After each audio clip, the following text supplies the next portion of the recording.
Welcome back everyone, and thank you again for joining me for another video today.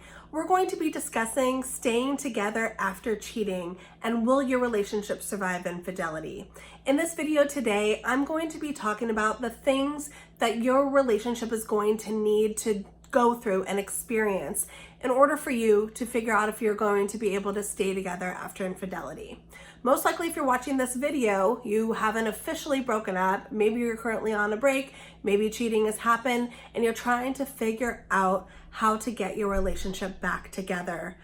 For those of you who do or do not know, I've been pretty open about my relationship, that my marriage, my relationship is a survivor of infidelity. It is something that me and my husband have been through, we have overcome, and I am confident to say that we are a much healthier couple, and we have a much healthier relationship since that has happened. So it is possible to have your relationship not just survive infidelity and cheating, but thrive afterwards. So I'm going to be discussing the things that are going to need to happen in your relationship in order for you to know that you have a fighting chance to keep your relationship intact afterwards. If the things that I mentioned, if that's not happening in your relationship, once the cheating has happened, then most likely your relationship is not going to survive this hardship and this situation. So please pay attention and see if the things that I mentioned pertain to you, okay? And if they do, you are definitely on the right track. Before we dive in, please subscribe to my YouTube page. I totally forgot to introduce myself. My name is Kristin. I'm from KristinCoaching.com. The purpose of my channel is to give relationship tips and advice, dating advice as well, so you can have the happiest and healthiest relationship out there. I'm a relationship coach and a licensed therapist, and I'm here for you. I want your relationships to thrive and be super happy and healthy. So I really wanted to talk about this topic today because it's really important. The first thing I want to mention is surviving infidelity, surviving cheating is not an easy fix. When relationships go through this hard time, it's going to take a long time to repair. I know a lot of you probably don't want to hear that because you want to be able to just snap your fingers and have it be done with and have it be over with and move on. I get it. I was in that situation. It's like a nightmare that you are trying to wake up from because it just, it makes your whole world upside down. I feel it. I've been there myself. It's going to take time and it's going to be a process, but you can do this. Your relationship can survive if certain things are happening. So we're going to talk about what those are. It's really important to remember that cheating and infidelity is symptomatic, okay? It happens because there's something that has gone wrong, whether it's within the person who has cheated or within the relationship. And cheating is usually a symptom of something else. So, number one, in order for your relationship to survive the cheating and survive the infidelity, it's super important that the person who cheated take accountability for their actions. So what does this mean exactly? It means that the person who cheated needs to know why. They need to know the origin of why they decided to stray. So a simple, I don't know, I wasn't thinking, I was so stupid, that's not gonna cut it. That's not taking accountability and responsibility for that behavior. When you have been the one who strayed and you have been the one that cheated, there's always a reason behind it. There's usually a void of some kind that you're trying to fill. Maybe you have low self-esteem and self-worth. I definitely think that was a culprit in my situation. Maybe your relationship, you're not getting that emotional connection that you really want with your significant other, so you decide to stray with somebody else. Maybe there's something about attention from somebody else that you love and that gave you that stride to stray out of the relationship. There's reasons why you do it. So you gotta figure out what that void was that you were trying to fill. Because if you don't and you give I don't want to call it stupid, but I'm going to, a stupid excuse of, I don't know, I didn't mean to, it just happened, it's just not going to cut it. I don't think a relationship can survive with such a superficial answer like that. So go deep and figure out what that reason was. That is huge. That is the first step that needs to happen. You got to figure out why you strayed. So I just want to drive that point home, okay? So if you really have that answer and you really know why, that's a great sign. You can move on. I have notes right here. I want to make sure that I'm covering everything because I don't want you to miss any of it, okay? So figure out what the underlying reason is. Do that. Okay. The second thing that needs to happen in order for your relationship to survive the infidelity, this can be a common, like this can be an obvious thing, but it's not always obvious to everybody. So I'm going to tell you what it is. Number 2, the cheating needs to stop. Okay, you can't continue to stray. You can't continue to cheat. You can't continue to do all that. You need to stop, because right now you're in this situation of your relationship of, are we going to survive or not? You know, are we going to make it? And you're not going to be able to make it if you are still straying outside of the relationship. So the behavior of the cheating and the infidelity needs to be done.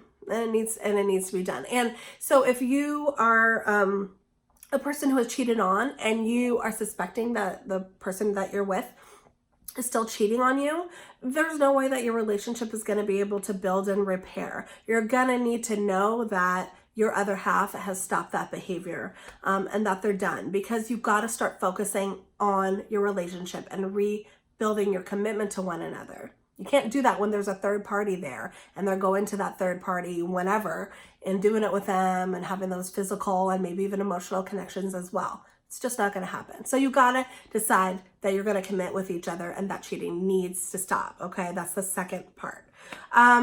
Number 3, total honesty absolutely needs to be a key once the cheating has stopped. So you cannot be lying. You cannot be withholding information from each other. When I cheated, when infidelity happened in my relationship, I was an open book afterwards. I chose to say every little thing that I was thinking and feeling, because I didn't want to catch myself in another situation where I was being deceitful to my other half. I refused to put our relationship through this again. I refused to put myself through this again, through him through this again. I wouldn't do it. And I knew that I had to be an open book. I had to be transparent. I had to be honest. I had to be open. I had to tell him every little thing. And that can be really hard to do, okay? It's easier said than done, because when we're honest and we're open, we're really vulnerable. We're susceptible to, maybe we're afraid of judgments. I know I was. We're susceptible to what our partner's going to think about us. Are they going to love us anymore? Knowing the truth of who we are inside, knowing what my fears are, what I think my flaws are, what I worry about, you know, all the negative things that you don't necessarily want to always address and talk about in your relationship. But you have to be able to do that. So if you're the one who was cheated on, you're gonna have a gut feeling that your significant other is really making that commitment to be completely open and honest. Open book. If you feel that they are still hiding things from you, being deceitful, being a little shady, the vibe is there. The vibe absolutely happens. So if you are even suspecting it, I want you to trust your gut on that, because probably there's a reason. But if somebody is super, super sorry and remorseful and can't believe what they did and just wants to fix the relationship, you're going to be able to tell and sense that energy and know from your other half that that is their commitment and that is their priority. That's what's going to help, go to the next steps. But if you feel that they're not being an open book, maybe they're being defensive about what they did. Maybe they're even justifying why they cheated and blaming you for it or justifying the reason for it. It's not going to cut it. Your relationship is not going to survive with that type of a scenario. I get a lot of questions or comments, I should say, about people who have cheated because so-and-so was drunk and they didn't know what they were doing. And that was the only reason why, the cheating happened, because they blamed it on the alcohol. No, it's not good enough. If that's true, if alcohol was a factor, well, then I think that person needs to not drink any more alcohol again. I'm not one to say, oh yeah, the alcohol did it. Yes, the alcohol might have lowered the inhibitions to do it, but there's still a driving force behind it that you need to be able to identify and recognize and say what that is. So the alcohol excuse does not work, okay? Again, it can lower inhibitions, sure. And then if that's the case, then don't drink alcohol. Like, I definitely think that might have been an issue for me at times when I was choosing to be unfaithful. Alcohol was a factor in that, but there were deeper underlying issues that I had to figure out and be honest and explore, and that's what I did. So yes, I cut out drinking for a very, very long time, but there was also deep-rooted things that I was able to recognize. So you got to be able to figure out what that is in your relationship as well. Okay, I'm just being sincere and honest with you guys. I need to let you know, yes, I'm a relationship coach and a therapist, but I'm human and I'm in a relationship and I've been there. I've been to the lowest of the low. Been with my husband, my partner, for 17 years. That's a long time. You can imagine how many ups and definitely how many downs you go through in that type of a situation. So we're all human and nobody is perfect and we make mistakes. It's about figuring out a way to not repeat those past mistakes. It's figuring out a way to move forward and get your relationship to a better place. People think just sweeping it under the rug, pretending that everything's fine, pretending that you've changed, that your significant other is going to be able to just trust you again. It doesn't work like that. You need to genuinely change from the inside, genuinely work on yourself, be honest, be real, be authentic. It's hard, but it's possible. Last but not least, the last step that your relationship is going to need to go through in order for you to be able to survive the cheating is you're going to need to recreate your relationship. The trust has been completely demolished. The trust is gone. Everything that you have built up when cheating happens in your relationship, it's done. Okay. So this is what I'm talking about, recreation of the relationship. It's going to need to start building up from the ground again. And it's so much easier to build the relationship, from the beginning and build that trust than having it get broken again and rebuild. Rebuilding trust is one of the hardest things. It is a process. It's something that takes a very, very long time. You might think your relationship is, doing good and going up, and then, something's going to happen. There's going to be some type of an argument surrounding the cheating and the infidelity, and then the trust, you're going to feel like the trust is going down again. But then you got to keep going. You got to start building it back up. What do you need to do? What does your partner need to do in order to help recreate the trust and rebuild the relationship?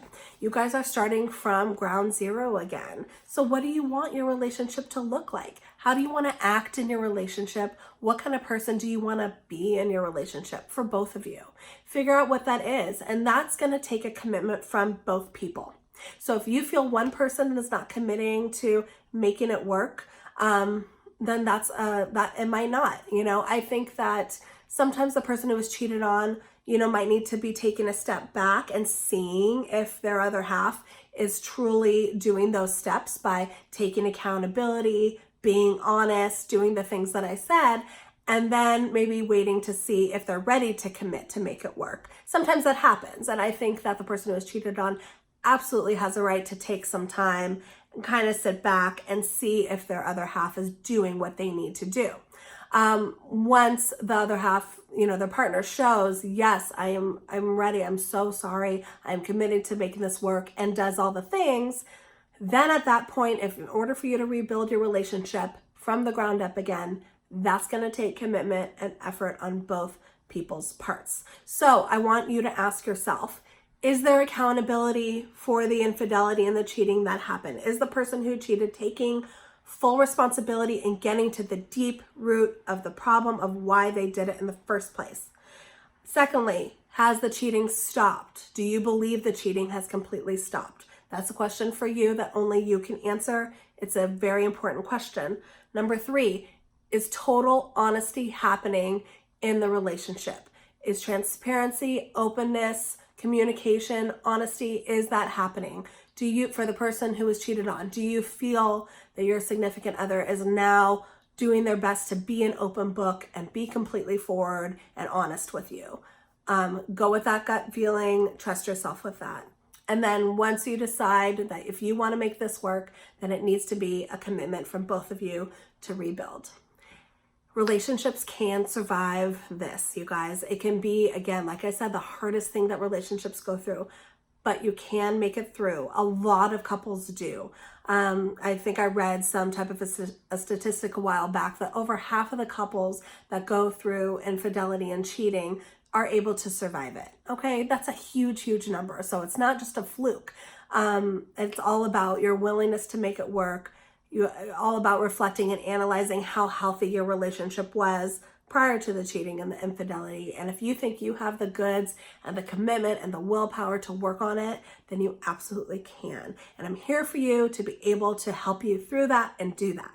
If you have any questions or comments about the topic, I want you to write them below. I'm going to get back to you as soon as I can, help you with it, give you my advice and my 2 cents like I always do, okay? Please like this video, share it with anybody and everybody that you can think of who you think is going to benefit from this topic, because a lot of us has been there, a lot of us has gone through this exact type of a situation, and here we are. We're trying to make it work. We're trying to have better and healthier relationships at the end as a result. So I hope that I've shed some light and some helpful information for you. And I want you to please join me for my next video. And thank you so much for taking the time and watching. Again, this is Kristin from KristinCoaching.com, and I'm going to see you guys next time. You take care.